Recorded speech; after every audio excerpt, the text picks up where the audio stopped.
करीब 2.25 साल में देश के 11 राज्यों में चुनाव होंगे और इन राज्यों में चुनाव आयोग नए मुख्य चुनाव आयुक्त डॉक्टर नसीम जैदी के नेतृत्व में चुनाव कराएगा।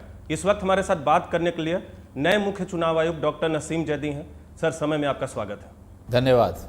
क्या चुनौतियां और प्राथमिकताएं होंगी?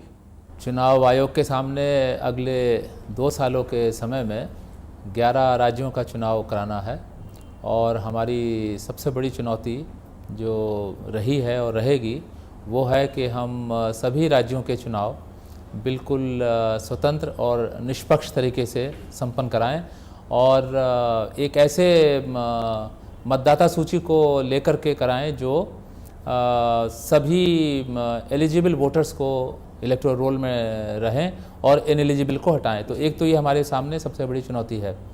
दूसरी हमारे सामने चुनौती जो है वो देश के विभिन्न राज्यों में उनके पुराने वोटिंग परसेंटेजेस को ध्यान में रखते हुए हायर पार्टिसिपेशन और साथ में समाज के विभिन्न वर्गों के लोगों के इंक्लूसिवनेस को ध्यान में रखते हुए कराना एक ही सबसे बड़ी नंबर 2 चुनौती हमारे सामने रहेगी। और तीसरी चुनौती जो है वो धन के दुरुपयोग की है, क्योंकि जहाँ तक मसल पावर की बात है वो तो हम नियंत्रित कर पाए हैं, लेकिन मसल पावर के अलावा मनी पावर के दुरुपयोग के बारे में हम चिंतित हैं, जो विभिन्न तरीक़ों से दिखाई देती है, चाहे वो वोटर को रिश्वत देने की बात हो, वोटर को गिफ्ट देने की बात हो, या लिकर डिस्ट्रीब्यूशन की बात हो, या पेड न्यूज़ की बात हो। तो ये हमारी तीसरी बड़ी चुनौती आयोग के सामने है। आमतौर पे जब लोकसभा के चुनाव होते हैं तो राज्यों के चुनावों को या तो क्वार्टर फाइनल के तौर पे या सेमीफाइनल के तौर पे देखा जाता है। क्या चुनाव आयोग के लिए भी ये स्थिति होती है? क्या आप लोग भी राज्यों के चुनाव को क्वार्टर फाइनल या सेमीफाइनल के तौर पे देखते हैं? देखिए, चुनाव आयोग तो एक संवैधानिक संस्था होने के नाते एक निरंतरता है, एक कमीशन से दूसरे कमीशन में एक निरंतरता है, और इसी तरीके से आयोग के सामने तो जो चुनाव होते हैं वो उसी कंटिन्यूटी में व्यू किए जाते हैं।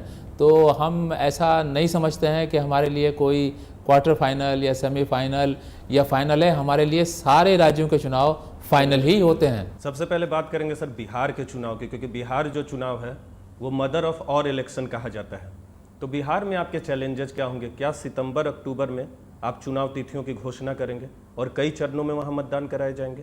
आपके प्रश्न का जो दूसरा भाग है, जो बिहार के शेड्यूलिंग से संबंधित है, उसका जवाब मैं आपको पहले देना चाहूँगा। चुनाव आयोग ने वहाँ पर मतदाता सूची का एक स्पेशल समरी रिवीजन 15 मई को शुरू किया है, और इस प्रोसेस के माध्यम से हम 31 जुलाई को फाइनल मतदाता सूची पब्लिश करेंगे।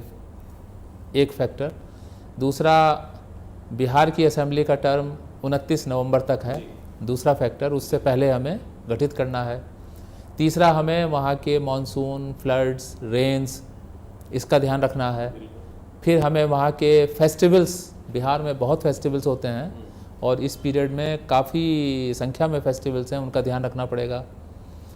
फिर हमें पॉलिटिकल पार्टी से कंसल्ट भी करना पड़ेगा एक औपचारिक तौर पर, और इसके अलावा पुराने उदाहरण ध्यान में रखने पड़ेंगे कि पिछले सालों में किन किन अवधियों में चुनाव हुए थे। इन सब को ध्यान में रखते हुए चुनाव आयोग एक उपयुक्त समय पर अपनी समय सारणी, डेट्स, फेजेस तय करेंगे। अभी उस पर हम टिप्पणी नहीं कर पाएंगे। लेकिन सितंबर अक्टूबर में ही चुनाव कराए जाएंगे। जैसे मैंने कहा कि जब हमारी मतदाता सूची 31 जुलाई को पब्लिश हो जाएगी। तो समय सीमा आपने बताई नवंबर की, आपको 29 नवंबर से पहले चुनाव कराने हैं। आप सरकार के गठन के लिए और विधानसभा के गठन के लिए भी समय देंगे, तो सितंबर और अक्टूबर का समय जो है उसी बीच में जो है बिहार में विधानसभा के चुनाव जो है या तो घोषणा या मतदान की तिथि होगी। उचित ये रहेगा कि हम इस स्टेज पर ये कहें कि हम विधानसभा बिहार का गठन उसकी निर्धारित तिथि से पूर्व में करेंगे, और शेड्यूलिंग और जो मैंने बहुत सारे फैक्टर्स बताए हैं उनको ध्यान में रखते हुए करेंगे।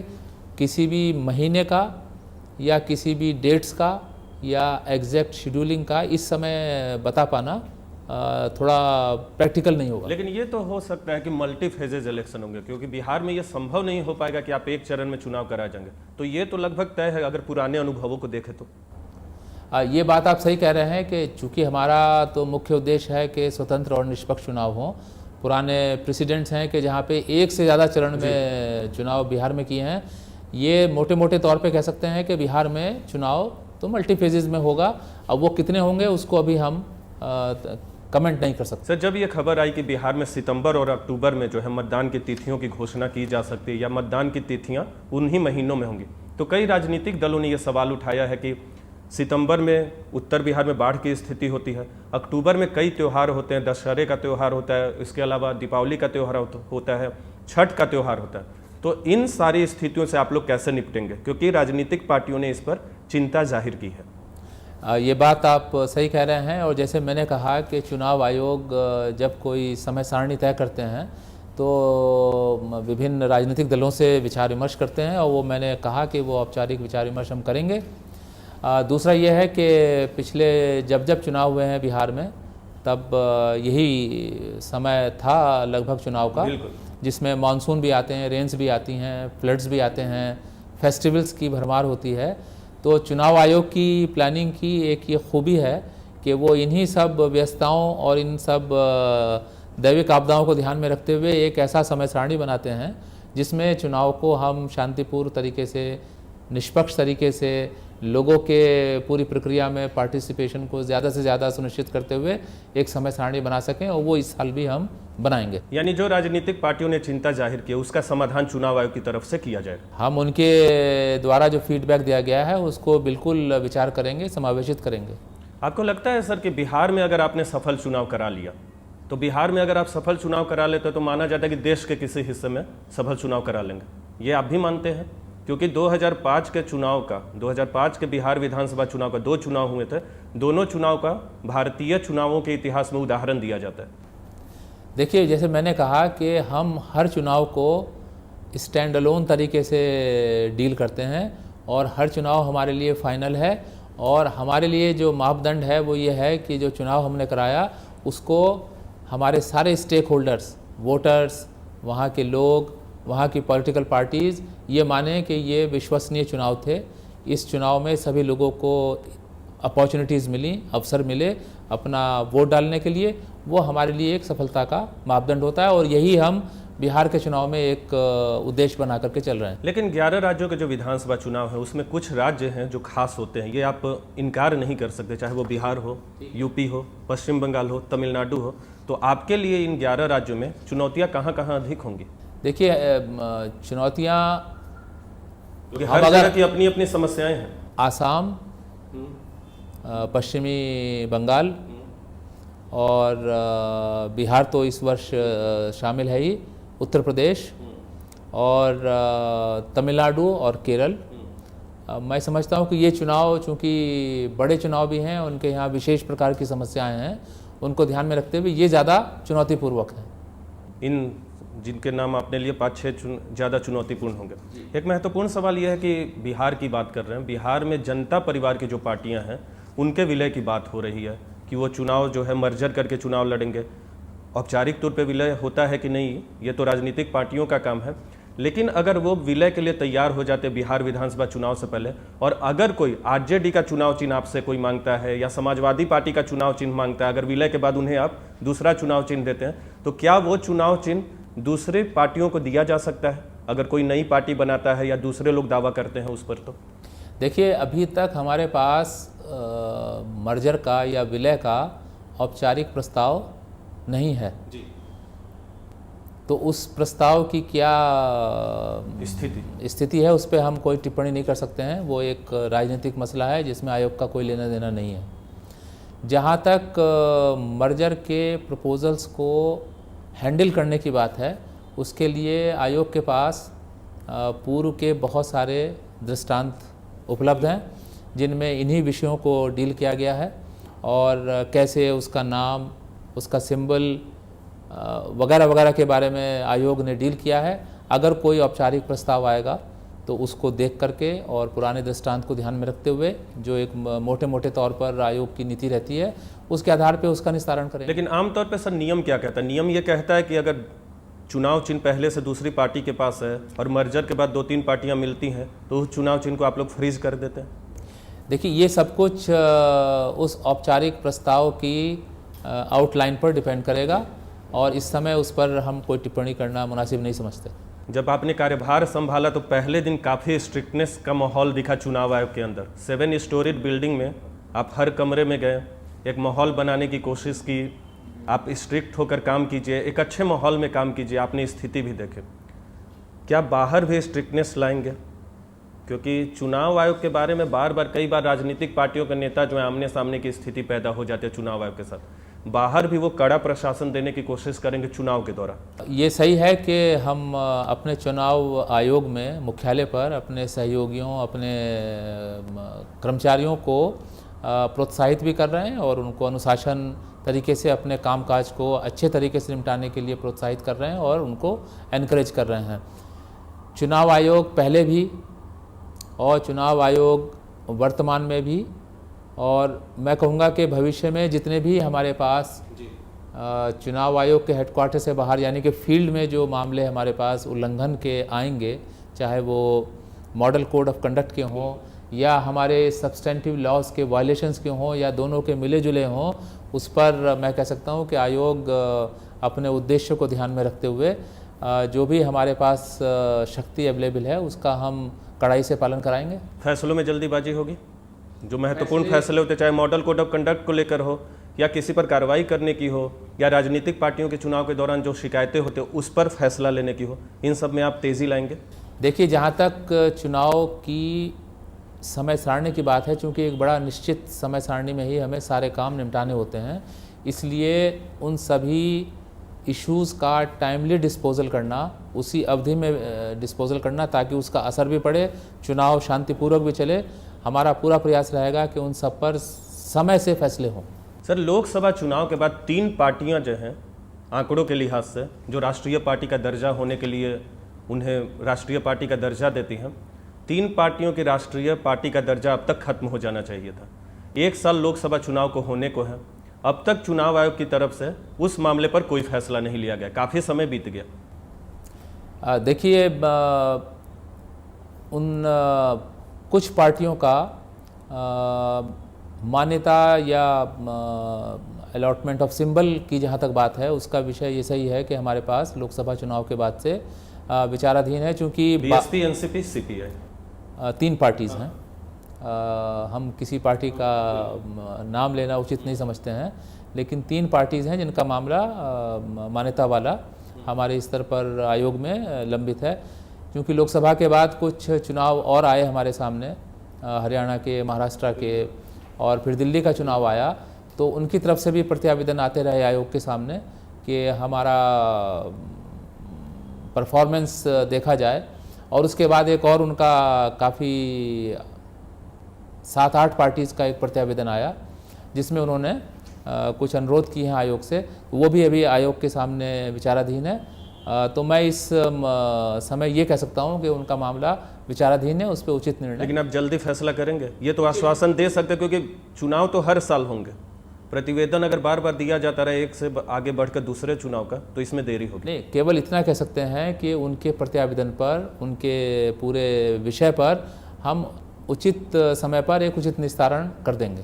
सर, आपसे बात जारी रहेगी। वक्त हो चुका है एक ब्रेक का। ब्रेक के बाद भी चुनाव आयोग से जुड़े और भारत में चुनाव से जुड़े विभिन्न पहलुओं पर बात करेंगे देश के मुख्य चुनाव आयुक्त डॉक्टर नसीम जैदी से।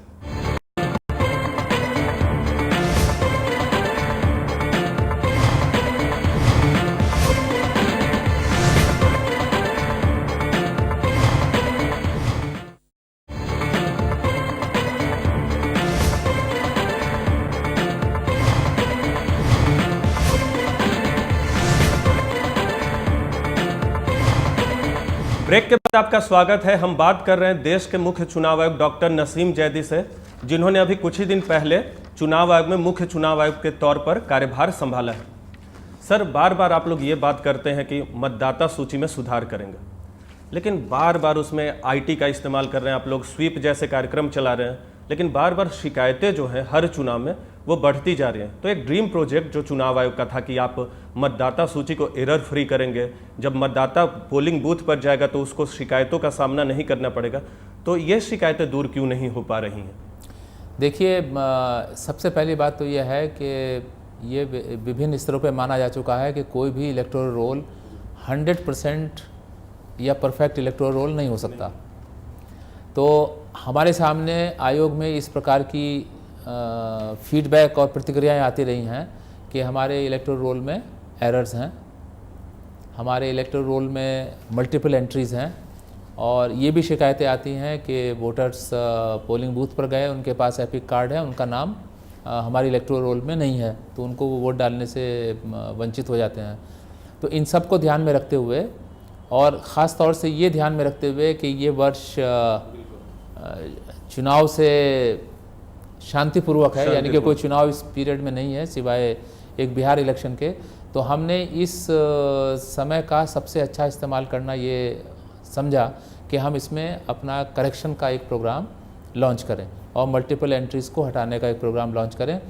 तो हमने इस बार मार्च में national electoral roll purification and authentication programme एक प्रारंभ किया, और इस प्रोग्राम के तहत जो गलतियां हैं, इस प्रोग्राम के तहत जो मल्टीपल एंट्रीज़ हैं, उनको दूर करने का एक व्रत अभियान चलाया है।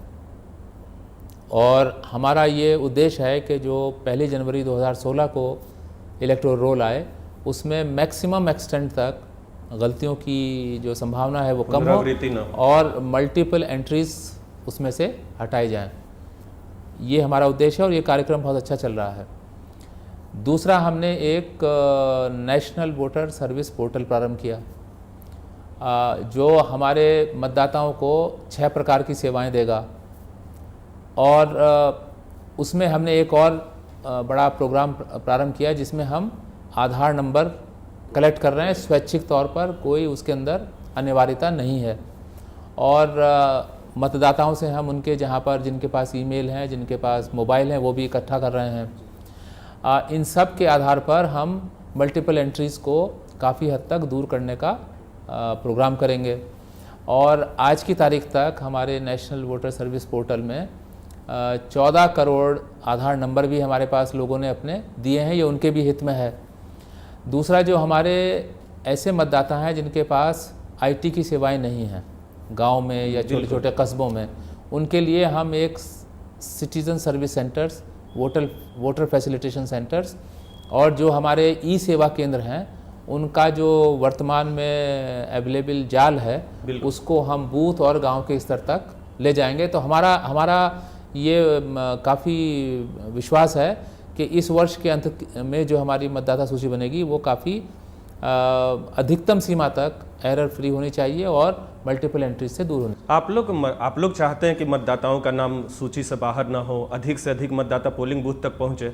चुनाव आयोग की मंशा तो ठीक होती है, लेकिन ज़िले स्तर पे, ब्लॉक स्तर पे, ग्रामीण के स्तर पे, पोलिंग बूथ के स्तर पे, वहाँ अधिकारियों से कई लापरवाही की शिकायतें आती हैं। कहीं शिकायतें आती हैं कि आप जो है वोटर कार्ड जो है किसी का वोट बनवा रहे हैं, पैसे लेकर बनवा रहे हैं। कहीं से शिकायतें आती हैं कि मल्टीपल एंट्री की शिकायतें आती हैं। कहीं से शिकायतें आती हैं कि पॉलिटिकल पार्टीज और कर्मचारियों की मिली भगत से कई लोगों के नाम जोड़ दिए गए, खासकर वैसे शहरों में या वैसे इलाकों में जो सीमावर्ती इलाके होते हैं।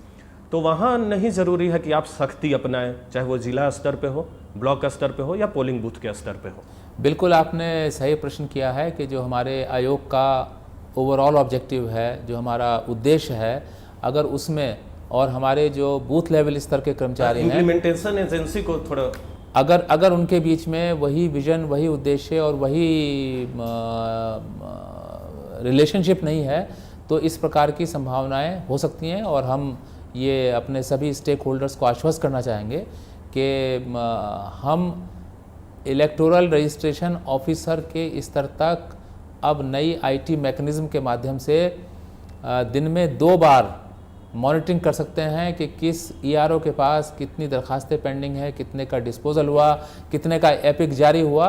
और अगर कहीं से भी इस प्रकार की शिकायतें जैसा आपने कहा आएगी तो आयोग बहुत सख्ती बरतेगा। सर, हाल के दिनों में आपको नहीं लगता कि चुनाव आयोग वोटर सेंट्रिक ज़्यादा हो गया है, पॉलिटिकल पार्टी सेंट्रिक कम, एडमिनिस्ट्रेशन सेंट्रिक कम? चुनावों के दौरान वोटर सेंट्रिक आप लोग ज़्यादा हो गए, जो एडमिनिस्ट्रेशन में दिखना चाहिए सख्ती वो कम दिख रही है, ऐसा लगता है आपको? मैं ये नहीं कह सकता कि किस चीज़ में कमी आ रही है। मैं केवल इतना कहूँगा कि इन सब चीज़ों को संतुलित तरीके से आगे बढ़ाया जाएगा, चाहे वो हमारी प्रशासनिक देखरेख हो, चाहे वो हमारी वोटर सेंट्रिक एक्टिविटीज़ हों, और हम तो विचार कर रहे हैं कि हमारी जो पॉलिटिकल पार्टीज़ हैं उनसे भी आयोग का एक निरंतर डायलॉग होना चाहिए। हम एक संतुलन बना के रखेंगे राजनीतिक पार्टियों और चुनाव आयोग के बीच। ई वोटिंग भी पॉसिबल है आने वाले दिनों में मतदाताओं के लिए? देखिए, ई वोटिंग का जहाँ तक बड़ा कंसेप्ट है उसको तो अभी हाल फिलहाल में इम्प्लीमेंट करने का आयोग का विचार नहीं है, लेकिन ई वोटिंग की संभावनाओं को एक्सप्लोर करते रहेंगे और लॉन्ग टर्म में उसके इम्प्लीमेंटेशन पे विचार हो। और एनआरआई को वोटिंग देने की जो बात, एनआरआई को पोस्टल बैलेट के माध्यम से, ई पोस्टल बैलेट के माध्यम से युक्त करने के लिए कानूनी संशोधन की कार्रवाई चल रही है और उसकी टेक्नोलॉजी हमने विकसित करी है जिसका वैलिडेशन हो रहा है और ऑपरेशनल गाइडलाइंस बन रही हैं। अगर कानून का संशोधन समय से हो गया तो हम इम्प्लीमेंट करेंगे। सर, आप लोग बात एग्जिट पोल पे आप लोगों ने बैन लगा दिया है। ओपिनियन पोल पर बैन लगाने की वकालत चुनाव आयोग बार बार करता है। आपको भी लगता है कि ओपिनियन पोल बैन होना चाहिए? क्योंकि एक तरफ हम लोग अमेरिकन स्टाइल ऑफ इलेक्शन में जाते हैं, दूसरी तरफ ओपिनियन पोल पे बैन लगाने की बात करते हैं। देखिए, चुनाव आयोग के जो सुधारों के प्रस्ताव हैं उसमें तो ये शामिल है। आपका भी मानना है? हम तो आयोग हैं, आयोग की जो संस्तुतियाँ रही हैं उसको हम फॉलो करना चाहिए। लेकिन सेफोलॉजिस्ट हैं जो चुनाव विश्लेषक है वो मानते हैं कि आप रेगुलेट कीजिए, आप बैन क्यों कर रहे हैं? ओपिनियन पोल को रेगुलेट कीजिए, जो कंपनियां एजेंसियां करती हैं उसको आप रेगुलेट करने की कोशिश कीजिए, बैन करने से क्या फ़ायदा? नहीं, भाषा का परिवर्तन हो सकता है। हम भी रेगुलेशन की ही बात कर रहे हैं। रेगुलेशन का मतलब आप लोग बैन की बात करें, जैसे एग्जिट पोल को आप लोगों ने बैन कर दिया, लेकिन वो रेगुलेटेड है एक पर्टिकुलर पीरियड में। ओके, तो हम रेगुलेशन की ही बात कर रहे हैं। रेगुलेशन के कई फॉर्म हो सकते हैं। रेगुलेशन के सेल्फ रेगुलेशन भी हो सकता है। ओपिनियन पोल पे पूरी तरह पाबंदी की बात नहीं है। नहीं, क्वेश्चन पूरी तरह पाबंदी या पूरी तरह रेगुलेशन की नहीं है। इस पे एक व्यापक तौर पे विचार विमर्श करके उचित एक निर्णय पे पहुंचने की बात है। ईवीएम की बात होती है सर, बार बार राजनीतिक पार्टियों के नेता, अलग अलग राजनीतिक पार्टियों के नेता जो है शिकायत लेकर आपके पास आते हैं कि ईवीएम जो है प्रूफ नहीं है, उसके साथ जो है इधर उधर किया जा सकता है।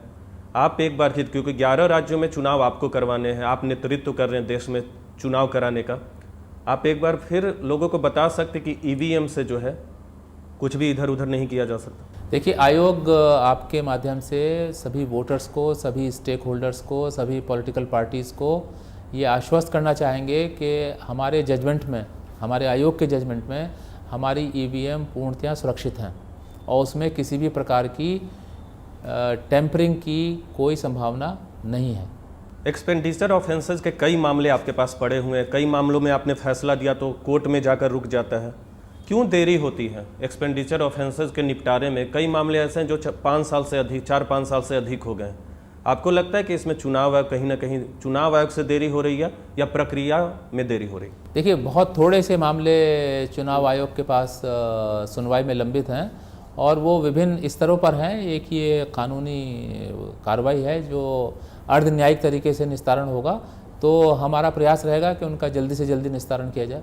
एक सवाल सर, और कि भारत में लोकसभा के चुनाव होते हैं, मल्टी फेजेज चुनाव होते हैं, पिछली बार भी 9 फेजेज में चुनाव हुए, उससे पहले भी 5-6 फेजेज में चुनाव हुए। क्या लगता है कि 2-3 फेजेज में भी चुनाव कराए जा सकते हैं? क्योंकि लास्ट चीफ इलेक्शन कमिश्नर थे, उनका ये मानना था कि 2-3 फेजेज में भी पूरे देश भर में चुनाव कराया जा सकता है। ये संभव है देश में? देखिए, संभावना इस बात की ज़रूर है कि बहुत ज़्यादा फेजेस के बजाय कम भी फेज़ हो सकते हैं, बशर्ते कि हमारे पास लॉजिस्टिक्स और ख़ास तौर पे सेंट्रल पैरामिलिट्री फोर्सेस की उपलब्धता हो।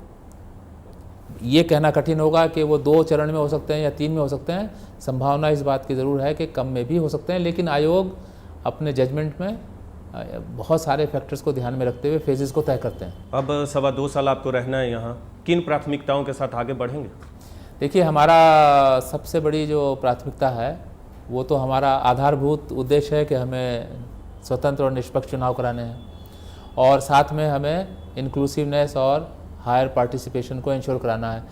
हम आयोग को बाकी सभी स्टेक होल्डर से एंगेज करते हुए वोटर सेंट्रिक इस आशय से कि वो उनकी सिंप्लीफाइड प्रोसेस हो, उनको इलेक्ट्रॉनिक सेवाएं उपलब्ध हों, वो बनाएंगे। और हम ये कोशिश करेंगे कि हमारे आयोग की जितनी प्रोसेसेस हैं उनमें आईसीटी का अधिक से अधिक इस्तेमाल हो और आयोग एक स्ट्रेटजिक प्लान बना रहे हैं अगले 5 से 10 साल का, जिसमें आयोग की institutional strengthening, voter awareness education का प्रोग्राम, आईसीटी का इन्फ्यूजन और गुड गवर्नेंस के सिद्धांतों को शामिल करेंगे और हमेशा नए आइडियाज़ के लिए खुले रहेंगे, बेस्ट प्रैक्टिसेस को अपनाएंगे। ये हमारी कुछ प्राथमिकताएं रहेंगी। बार बार आम लोग ये सवाल पूछते हैं कि टीएन शेषन के कार्यकाल जैसी सख्ती भी दिखेगी चुनाव आयोग में? देखिए, चुनाव आयोग ने अपनी परफॉर्मेंस के लिए एक निश्चित स्तर प्राप्त कर लिया है और सभी चुनाव आयोग जो रहे हैं पिछले 2 दशकों में, सब ने इस परफॉर्मेंस बार को स्थापित करने में अपना कंट्रीब्यूशन दिया है। वर्तमान आयोग, भविष्य के आयोग इस स्तर को न केवल बनाएंगे बल्कि और बढ़ाने के लिए प्रयास करेंगे। सर, समय से बात करने के लिए बहुत बहुत धन्यवाद और all the best sir. Thank you very much. Thank you. तो ये थे हमारे साथ देश के मुख्य चुनाव आयुक्त डॉक्टर नसीम जैदी। फिलहाल हमें दीजिए इजाज़त और आप चलते रहिए समय के साथ।